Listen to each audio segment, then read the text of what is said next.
আসসালামু আলাইকুম। প্রিয় মুসলিম ভাইয়েরা আমার, আজ আমরা রাজনৈতিক বৈষম্যের কারণে ধর্ম থেকে বিচ্ছিন্ন হয়েছি।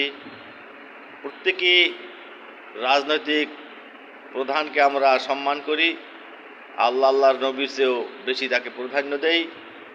আজ এই রাজনৈতিক বৈষম্যের কারণে আমাদের দেশে অনৈক্য, এজন্য বিদেশিরা বাংলাদেশে তারা সুযোগ পেয়েছে, বিভিন্ন স্থান তারা গোপনে দখল করে নিয়েছে, তাদের অবস্থান আরও মজবুত করেছে।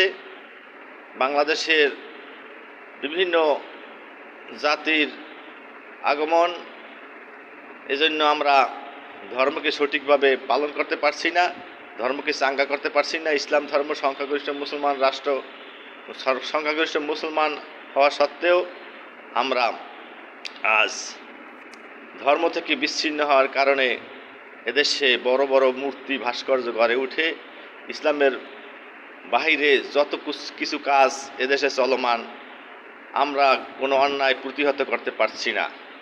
একমাত্র রাজনৈতিক বৈষম্যের কারণে আমরা ধর্ম থেকে বিচ্ছিন্ন হয়ে গেছি। ধর্মীয় অনুভূতি আমাদের ভিতর চাঙ্গা নেই, আর ধর্মকে আমরা সর্বশীর্ষে রাখবো এরকম আমাদের কোনো চিন্তা নাই, অনুভূতি নাই। আল্লাহ পাক আমাদেরকে ধর্মীয় অনুভূতি আমাদের অন্তরে জাগরিত করুক, রাজনৈতিক বৈষম্য দূর করুক।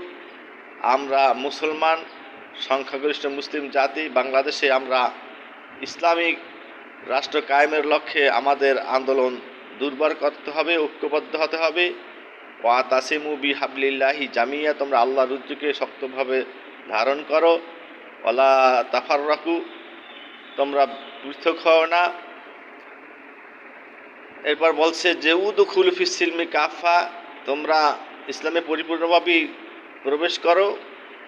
ওয়ালা তাত্তাবিউ খুতুওয়াতিশ শাইতান, শয়তানের অনুকরণ করা যাবে না। আমাদের ঐক্যবদ্ধ হতে হবে। আমরাই শ্রেষ্ঠ জাতি, শ্রেষ্ঠ নবীর শ্রেষ্ঠ উম্মতের আমাদের অনেক করণীয় কর্তব্য। এদেশে আমরা ধর্মকে ব্যবহার করে বিভিন্ন ব্যক্তি স্বার্থ হাসিল করি। আমরা স্বার্থবাদী, এই স্বার্থবাদিতার কারণে আমাদের দেশে ধর্ম পালন হচ্ছে না। মুসলমানের রাষ্ট্রীয় বিধান কোরআন ও সুন্নাহর আলোকে বাংলাদেশের সংবিধান হচ্ছে না।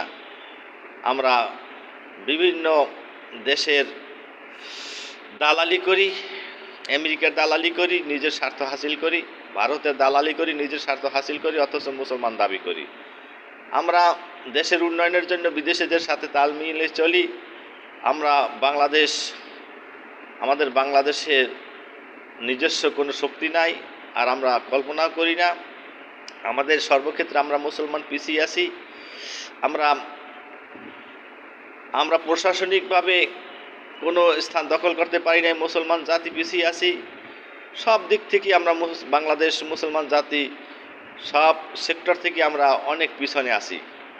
কাজে বাংলাদেশের 64 জেলার কতটি জেলার প্রশাসক মুসলিম, এ থেকেও আমরা অনেক পিছিয়ে আছি। দেখতে পাচ্ছি যে অন্য জাতিরা ক্ষমতার চেয়ারে বসে আছে। আমাদের অনেক কিছু বোঝার আছে, আমরা সেগুলো চিন্তা চেতনা করি না, বোঝার চেষ্টাও করি না। আল্লাহ পাক আমাদের বুঝার মতো তৌফিক দান করুক, আমিন।